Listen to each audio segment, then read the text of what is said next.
Der Stille. Dies ist Tibet This Week, eine wöchentliche Nachrichtenausgabe über Tibet, seine Heiligkeit den Dalai Lama und die tibetische Zentralverwaltung. Zunächst die heutigen Schlagzeilen. Xi Jinping gratuliert Indien zum 78. Jahr seiner Unabhängigkeit. Xi Jinping nimmt an der Eröffnung der 6. Generalversammlung der tibetischen Händlervereinigung in Ludhiana teil. Xi Jinping beehrt den jährlichen Kulturwettbewerb des Tibetan Institute of Performing Arts in Yargi. Das Tibet Policy Institute organisiert eine Gesprächsrunde mit dem ehemaligen indischen Botschafter Dilip Sinha über sein jüngstes Werk Imperial Games in Tibet. Die Kerngruppe für die tibetische Sache Indien beruft eine Ausschusssitzung ein. Office of Tibet Taipei veranstaltet eine Zeremonie zur Amtsübergabe der neuen Vorstandsmitglieder der tibetischen Vereinigung und feiert den US Resolve Tibet Act.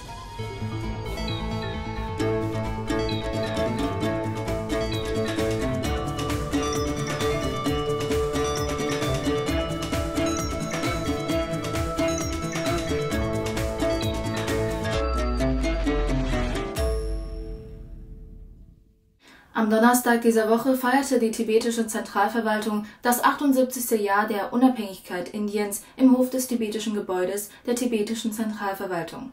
Xi Jung leitete die Zeremonie des Hissens der tibetischen und der indischen Nationalflagge, gefolgt von seiner Ansprache an die Medien. It's ironical that India got its independence in 1947 and 3 years later we lost our independence. In fact, many countries around the world, particularly after World War II, gained independence from colonial rulers. But unfortunately, the wave of communism that enveloped the region also enveloped Tibet under the forceful occupation by China.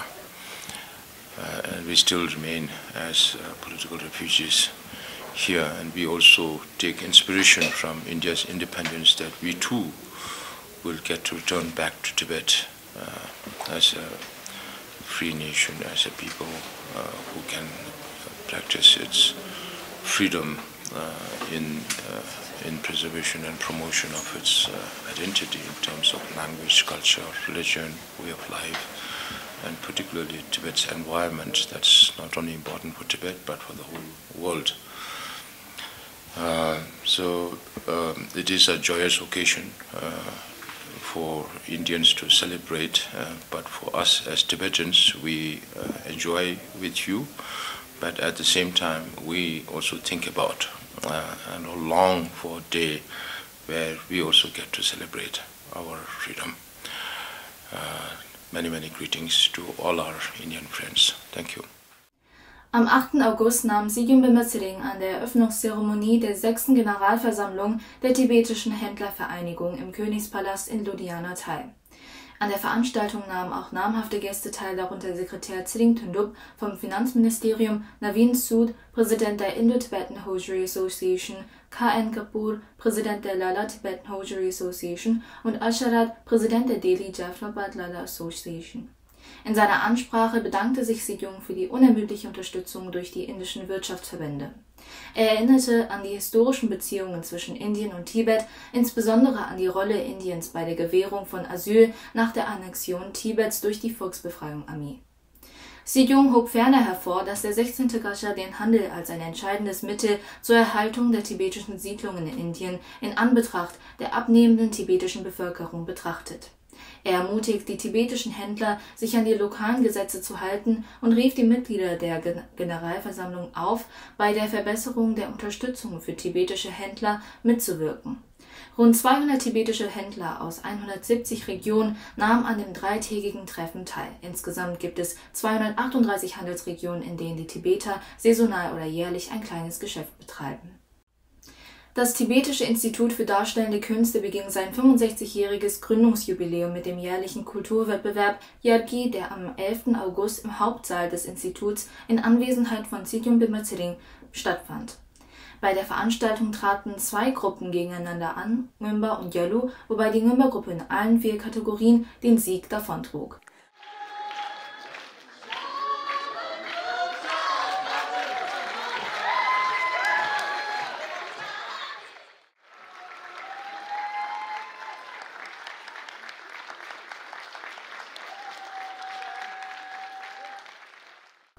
Neben Sikyung Bimbatsiring als Hauptgast nahmen auch der Verbindungsoffizier Yashvir Singh und andere hochrangige Gäste an der Veranstaltung teil, darunter Ram Swarup, Präsident der Indo-Tibetischen Freundschaftsgesellschaft und andere hochrangige Gäste. In seiner Eröffnungsrede lobte der Hauptgast Sikyung Bimbatsiring die harte Arbeit und das Engagement der Tipa-Künstler für ihre beeindruckenden Leistungen. Darüber hinaus würdigte Sikyung das lebenslange Engagement seiner Heiligkeit des Dalai Lama und älterer Generation von Exil-Tibetern für ihren Beitrag zur Bewahrung und Förderung des einzigartigen kulturellen Erbes Tibets durch die Einrichtung kultureller Institutionen und die Förderung tibetischer Künstler. Am Mittwoch dieser Woche veranstaltete das Tibet Policy Institute ein Seminar mit dem ehemaligen indischen Botschafter in Griechenland Sri Dilip Sinha, der kürzlich sein Werk Imperial Games in Tibet – The Struggle for Statehood and Sovereignty veröffentlicht hat. Darin erörterte er, wie Tibet zu einem Spielplatz für die geopolitischen Bestrebungen der benachbarten Imperien wurde. An dem Vortrag nahmen tibetische Parlamentarier, die Sekretäre des Finanzministeriums und des TIR, der Sekretär des Büros seiner Heiligkeit des Dalai Lama sowie tibetische Forscher und Medienvertreter aus Dharamsala teil.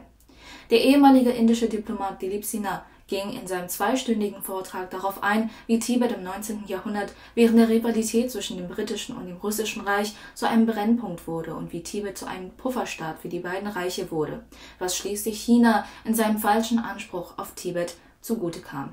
Der Redner beleuchtete auch die indische Außenpolitik in Bezug auf Tibet nach dessen illegaler Besetzung durch die Volksrepublik China und erläuterte, wie die derzeitige Notlage Tibets auf eine Reihe von Fehlkalkulationen und Missgeschicken zurückzuführen ist. Später am Nachmittag trafen der ehemalige Botschafter und seine Frau Shnimi Sinha im Gascha-Sekretariat mit Sikyung zusammen und tauschten sich mit ihm aus.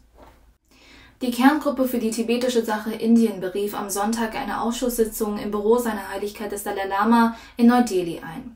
Den Vorsitz führte Sri R.K. Crimi, National Convener der CGTCI, und an der Sitzung nahmen prominente Persönlichkeiten teil, darunter Jigme Chungne, Repräsentant des Büros seiner Heiligkeit des Dalai Lama, Dengse Lekshe, zusätzlicher Sekretär der Abteilung für Information und internationale Beziehungen der tibetischen Zentralverwaltung CTA sowie die National Co-Conveners Lama Chöbe Zöpa, Sri Surinder Kumar und Sri Arvind Nikos. Sri Pankaj Goyal, CGTCI Delhi Regional Convener, war ebenfalls anwesend.